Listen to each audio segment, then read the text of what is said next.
The community of welcoming congregations has grown from 34 primarily Portland Metro congregations to over 100 congregations throughout the state and in Southwest Washington. Hi, I'm Buckley Jeppson. I represent here Affirmation, Gay and Lesbian Mormons. There are just over 13 million Mormons in the world right now. Probably a third of them, I'm guessing, third to half of them are in the United States.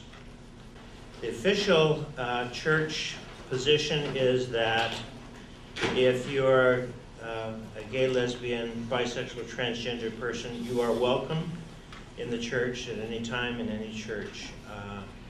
And you hold lay positions in the church. You can do all of that as long as you're celibate. If you're not celibate, you're subject to church discipline, again based on the circumstances, and that is decided on the local level. Where the problem happens here is you're bound to be treated a little bit differently if you're gay and lesbian in New York City or San Francisco than you are if you're in Burley, Idaho. I'm sure all of you are aware of the issues in Proposition 8 in California.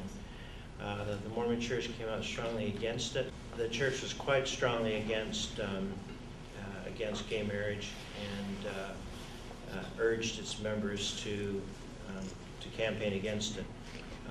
It's estimated that about half of the money that was given and the door knocking came from the Mormons, from the individual Mormons in the state, which make up about 1.5% of the population of the state.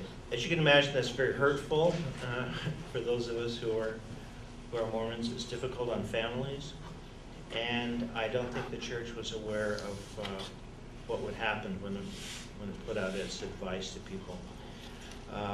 They're still suffering for that, and my personal opinion is that you're probably not going to see anything that high profile in the future. I remain a strong Mormon. My congregation here in Portland, in Southeast Portland, is very welcoming. My bishop knows my situation and has been great, as have the other people in our congregation. I'm very happy to be here, and Affirmation is very happy to be a part of the community of welcoming congregations. Thank you. Hi, my name is Genko, Rainwater, and I'm from Dharma Rain Zen Center in Southeast Portland. I've been reflecting a little bit on this question of things that may have changed over the last 10 years. When I and my partner joined Dharma Rain Zen Center 10 years ago, we were warmly welcomed. We were not by any means the only gay couple there, or the only gay people there. It didn't seem like, in fact, we were approached by someone who suggested that maybe it would be good to have a gay group. And we said, we don't need it.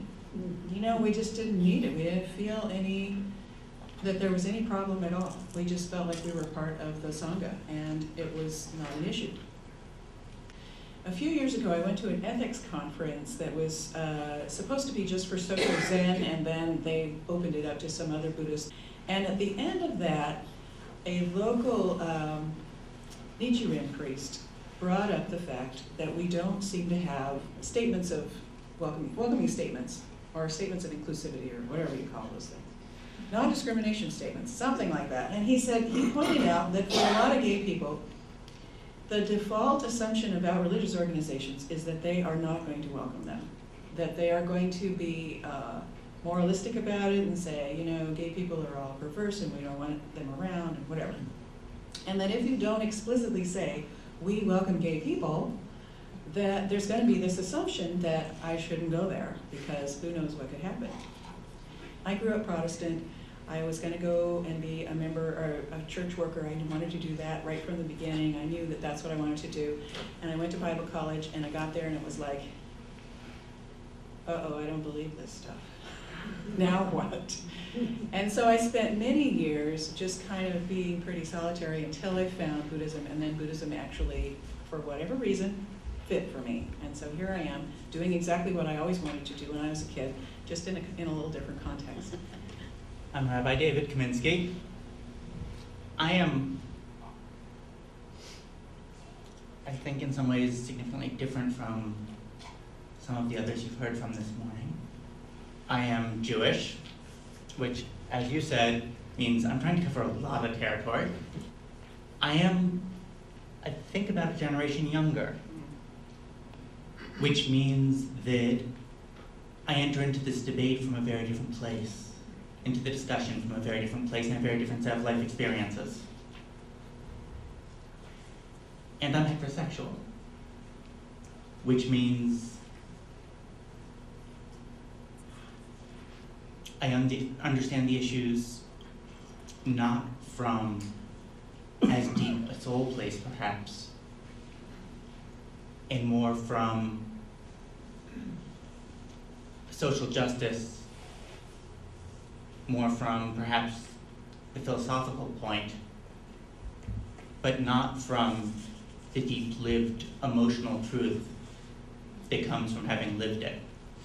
To try and speak for the Jewish position on anything is to say, I'm speaking for the American Protestant tradition. Right.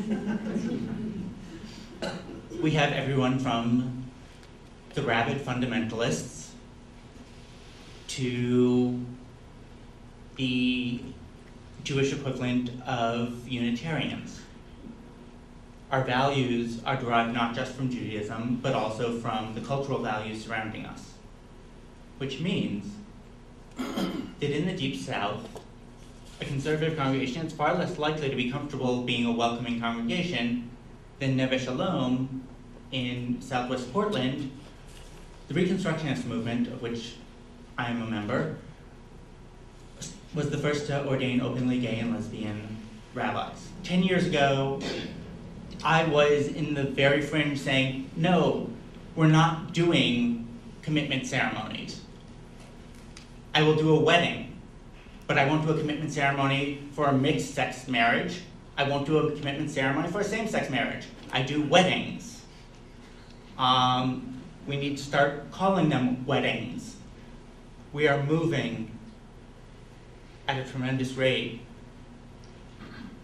And in Judaism, that change is happening too. In Judaism, we're absolutely seeing it rolling right along with the society at large, which is great. My name is Joy Wallace, and I'm speaking for the Catholic Church.